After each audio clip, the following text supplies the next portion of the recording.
running game for Notre Dame picked up a little bit in the second half, but in the first half, it seems like you guys did a really good job. Are you making progress in that area? I think we are. Obviously, like you said, we want to be more consistent there in the second half and try and get ahead of the chain so that we can create a predictable pass situation and get into some of our good stuff in the pass rush from a D-line standpoint. But there's some things to build on in the first half without a doubt.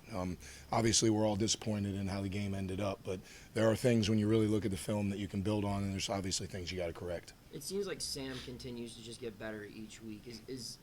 Is there any temptation to maybe get him into the starting lineup, or is it just, you're getting enough from the guys ahead of him right now for them to maintain their job? Sure, and you see the sack. You see the sack the week before. Mm-hmm. Obviously, it plays into every single play, production and performance.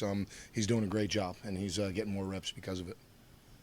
I think I was looking today. I think Dayon's the only D lineman who started every game this season. What goes into that? Is that week of practice, production the previous week? It is. It's a combination of all there is, and like I said, the game day performance, the practice performance, and all those things come into play. I mean, off-field things come into play. So he's done a nice job, and really so have the other guys. Nate started a lot of games. Bam started several. Bam had a nice bounce back after he struggled with a few things a couple weeks prior. So we want to do more than we were able to do on Saturday, but there are things I can build on from multiple guys. When you say off-field stuff, is that just, like going to class? So there's four things that it takes to play for me. This will forever be what it is. I have to trust you, which includes on and off the field. You have to minimize mental errors on the field. You have to produce, and you have to use technique that we talk about.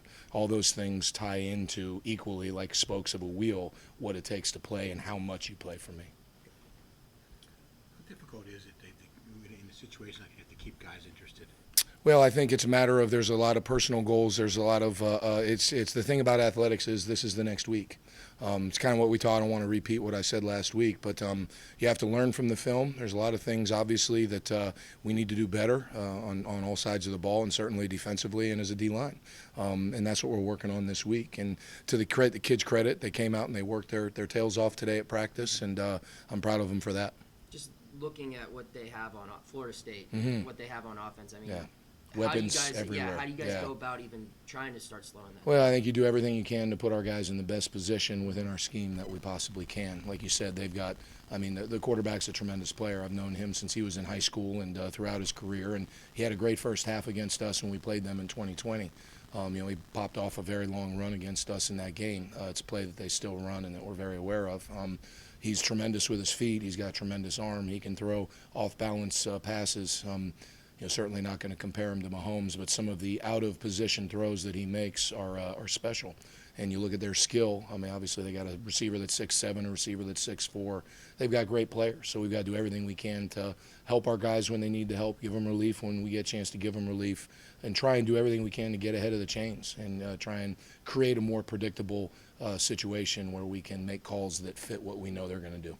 What is special about Mike Norvell's offense, other than the fact they have great athletes? Well, I think he does a great job of taking plays that hurt you earlier in the year. You'll see as you look at their film, there's plays that maybe they haven't done in previous weeks, and when you do a deep dive, he pulled that from a previous game that hurt that team. Like we're looking at film from Duke and Virginia Tech and plays that have shown up in that game. When you look back at earlier film from those teams, it's a play that hurt them. So he's got his base plays; they get really good at those. But he's very willing within his system to put a new player or two in if it's hurt you structurally. So that's one of the things that Mike Norvell is really good at, and you got to tip your hat to the job he's done there from a recruiting standpoint and a culture standpoint. He's done a nice job. So does that create some self-scouting of like, okay, how would I attack us? It does, and we always do a self-scout. We always look at things that make us predictable or not predictable and try and break those tendencies, but you definitely go back and look at big plays. And then was it a big play because someone missed a tackle, or was it a big play from a structure reason? And you have to address those things quickly, because if not, Mike Norvell will. How's Sean Fitzsimmons been doing? He's been doing good. He's getting better. He got a couple plays there late in the game. Got his feet kind of tangled up on one of those plays, but I'm happy with his progress. He's a redshirt freshman that's going to be a heck of a player for us. Were you thinking or hoping that some of your young D tackles might be doing more, contributing more at this point of the season? Well, when you have 3 6-year guys with the kind of experience that these guys have, I just want to see progress. I just want to see them continuing to get better, and I feel like the tide is rising, so I'm not disappointed at all. You have to be careful with the pass rush because you have a guy like their quarterback?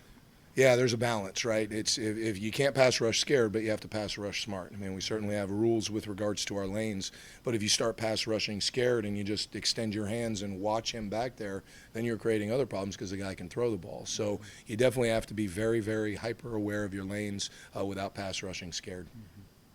Curious, I know it's the other side of the ball, but do you remember looking at Jared Verse coming out of high school and then even when he was transferring out of Albany? I do. He's a heck of a player. I haven't really gotten a chance to watch him much in terms of what he's done there, but I know he's got a ton of talent, and I know he's having a great season. Appreciate it, guys.